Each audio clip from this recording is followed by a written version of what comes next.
And before I jump into the presentation, I'll actually go ahead and define these two specific subtypes of breast cancer. Today I'll be talking about the role of TTK kinase in responses of triple negative and HER2 positive breast cancer cells to radiation treatment. And the triple negative subtype of breast cancer is characterized by its lack of expression of the estrogen receptor, the progesterone receptor, and it does not overexpress the HER2 receptor. So these are three important drug targets in cancer that are not expressed by this subtype. So it's still a great clinical challenge. And then the HER2 positive subtype does overexpress the HER2 receptor. So there's a targeted therapy available for this subtype, but it's also still a clinical challenge because it can develop secondary resistance to targeted therapies.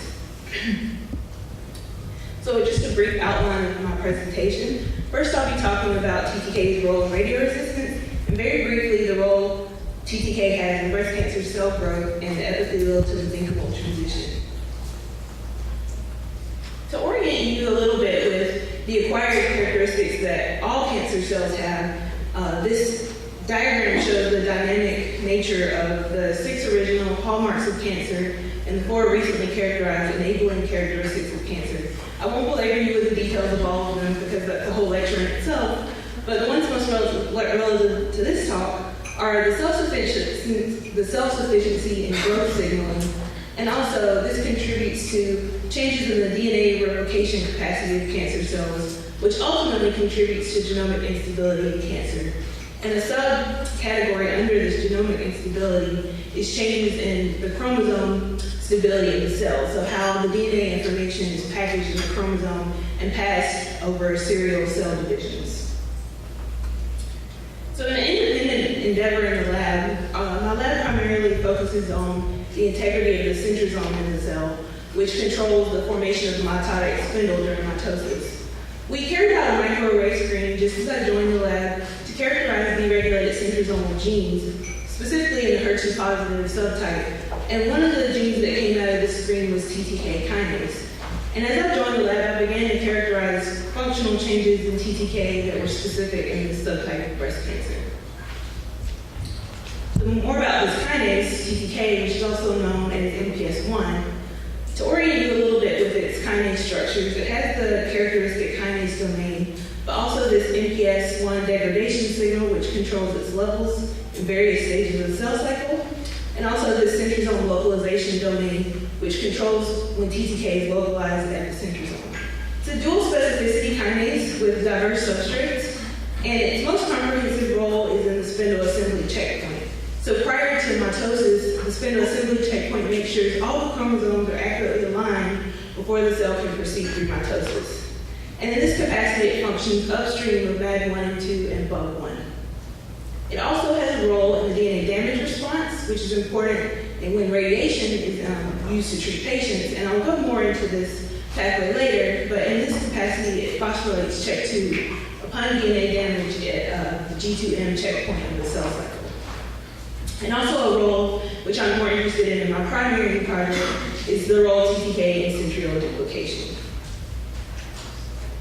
As far as its correlations in breast cancer, clinically, this paper published in 2006 compared the mRNA expression of TTK compared to other genes that are present at the spindle assembly checkpoint.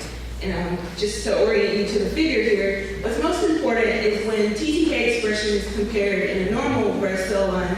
In this panel of breast cancer cell lines, it's grossly overexpressed, particularly in the triple negative cell line, MDA231, which I used in some of my studies, and also this HER2 positive cell line, SKBR3. And the lower part of this figure actually shows the expression of TTK in aggressive patient samples, and you can see it is also grossly overexpressed.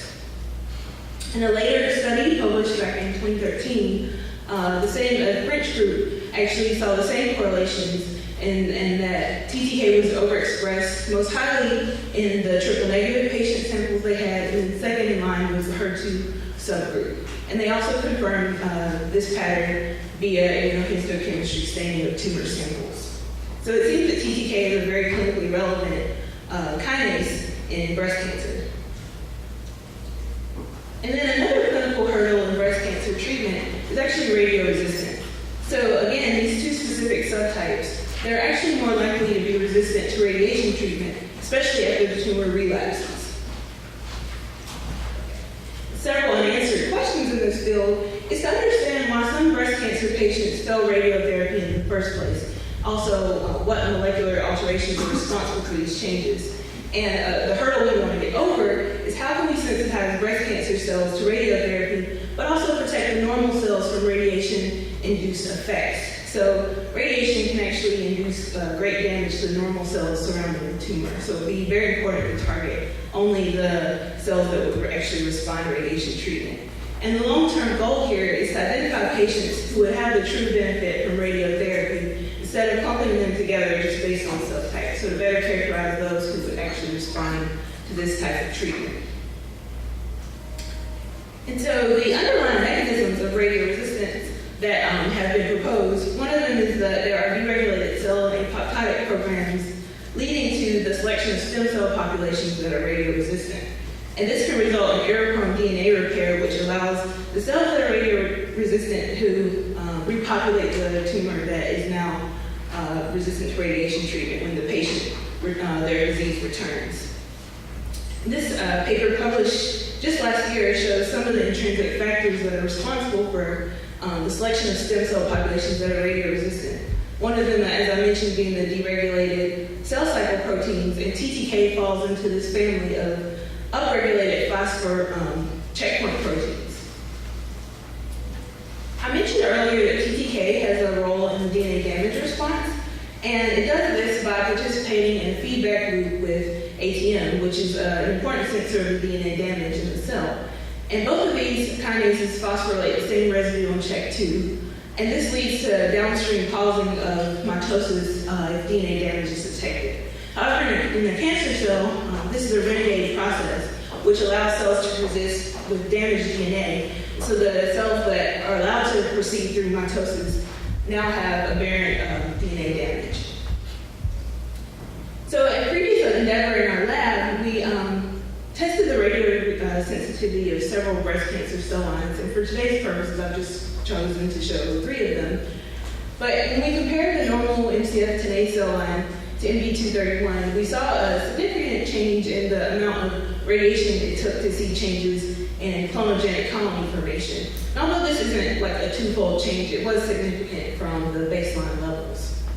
So I selected this m2ts triple negative cell line to follow up on with my hypothesis. So the hypothesis in this line of studying is that targeting TTK either with a targeted inhibitor or via stable downregulation with the shRNA would lead to changes in the cancer cell, potentially in DNA break repair and cell survival.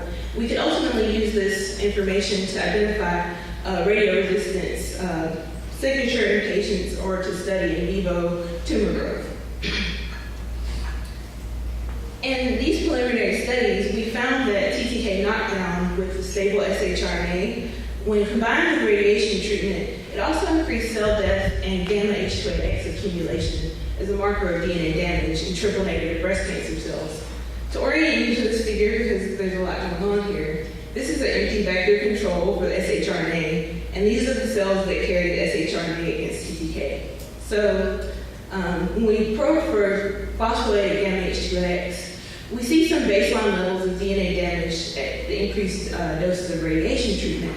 But in the stable knockdown group, even at the very low dose of radiation treatment, we saw dramatic increase in gamma H2AX phosphorylation. We also saw baseline apoptosis in the control group that we marked by cleave caspase 3. But in the stable knockdown group, again, at the lower doses of radiation treatment, we saw a dramatic apoptotic response in these cells. So I decided to follow up on these early Western blots and also confirm the gamma H2AX result by counting the number of gamma H2AX positive cells in the same cell line. And what we see here is that, you can't see the immunofluorescence very well, but in the control group, whereas at different time points after radiation treatment, whereas the control group is able to clear the number of gamma H2AX positive cells, the stable knockdown group, the gamma H2AX positive cells remain even at 48 hours. So this is indicating that we've altered the DNA damage repair capacity of these cells by knocking down TTK. So future directions of this portion of the work would be to determine if there are cell cycle blocks or mitotic catastrophe that are responsible for this increased sensitivity of the cells to radiation, and also figure out which changes in the DNA damage response pathway are altered, such as ATM or 53BP1. And also to distinguish which repair mechanisms, either non-homologous indjoining or homologous repair, could be responsible for this TTK-mediated radio resistance. And as I was beginning these early studies, I actually found some other interesting results, in that when we silenced TTK in the HER2-positive cell line HCC 1954, this is just showing a whole shRNA clone, the knockdown we were able to attain. When we looked at the following formation capacity of these cells, even without radiation treatment, when we quantified the average per area percent of colonies, which quantifies the colonies that are actually taking over the plate, we see a decrease in the stable knockdown group. And we also quantify the average intensity percent as a measure of the density of the colonies combined with the area they're actually taking over, and saw the same pattern. We also completed these experiments in the triple negative cell line I mentioned. So this is just showing the knockdown we were able to achieve with 2 independent shRNA sequences, which was a little bit more than the HER2 positive group. And the same line of experiments, here I've actually shown what the colonies look like. So in this triple negative cell line, it's a very mesenchymal cell line in that it's diffuse across the plate in the control group. When we knock down TTK, even again without radiation treatment, we see these very clustered colonies, which is a dramatic change in cell morphology. And we saw the same patterns with the area percent and the intensity percent when we quantified the actual number of colonies. But I thought the cell morphology was very striking and decided to look into it a bit further.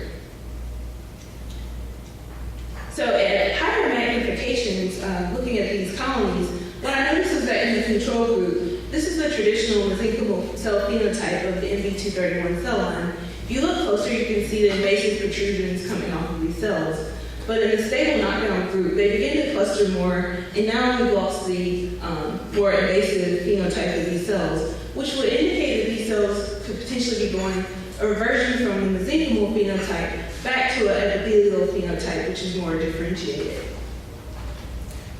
And the signaling pathways involved in ENT are actually well established in cancer models. So when cells undergo cancer formation, they can undergo this change from the epithelial cell phenotype, which has the apical basal polarity, to this more invasive phenotype, which is characterized by a mesenchymal structure, and these cells are usually more invasive. And these are the well-characterized signaling pathways that are responsible for this change. However, TTK does not canonically fall into any of these signaling pathways.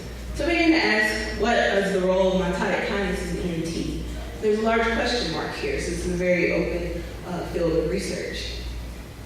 But I did find some related studies to some of my work, and that one of them being this group published the spindle assembly checkpoint protein MAD1, which you may remember I mentioned is downstream of TTK. It actually regulates the expression of E-cadherin, which is an important epithelial marker by binding to the promoter region and preventing cell migration. And another study, actually targeting the microtubule formation, reverted triple-negative breast cancer cells back into an epithelial phenotype.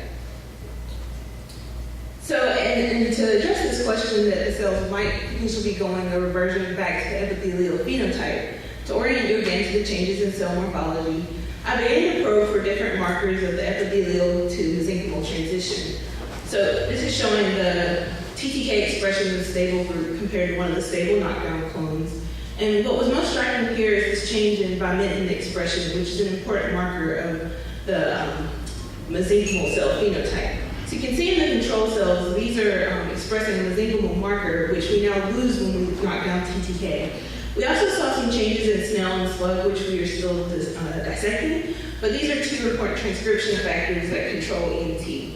We also saw a moderate increase in E-cadherin at the bottom here in the stable knockdown group. So E-cadherin is a marker of the other side of this cellular phenomenon. It's a marker of the epithelial cell.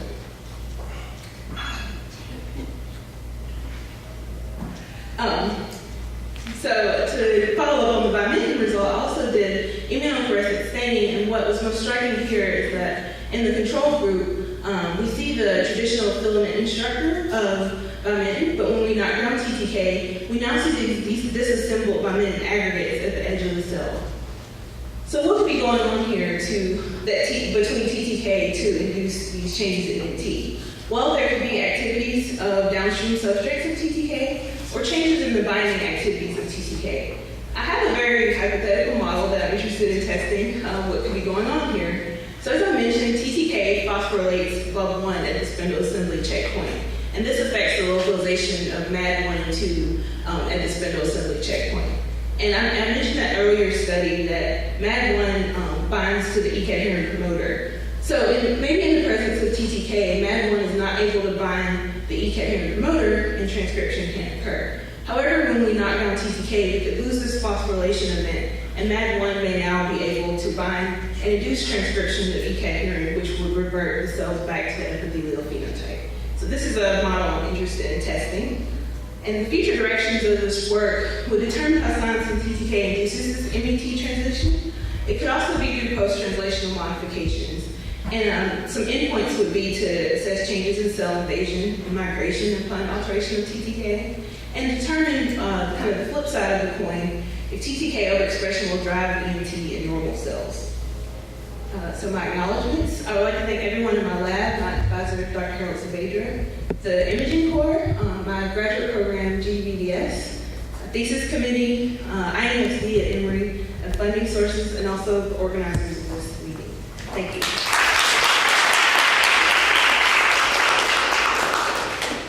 When you saw the kind of great concept, the quantitative connected structures was really nice and interesting. Do you think that would actually affect the motility and if so, do you plan on bringing motility? I actually tried it several times, so optimizing, but I think that will impact motility, especially through the major jaw void and chain grafting. I think that will impact it. When you saw with this metastatic this breast cancer cell line, you saw this transition from this mesenchymal to epithelial.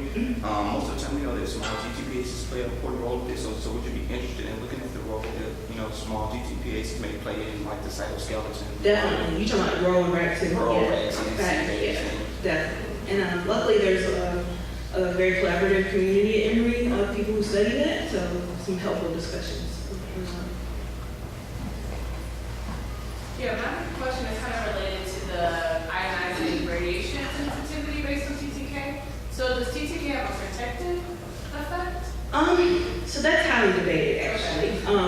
But it seems that like when TTK is overexpressed, these cells can tolerate high levels of DNA damage, but they wouldn't normally be able to. But that can help lead to cancer progression, right? So instead of your cells dying, facilitate progression. Yeah, exactly. Any other questions? Thank you.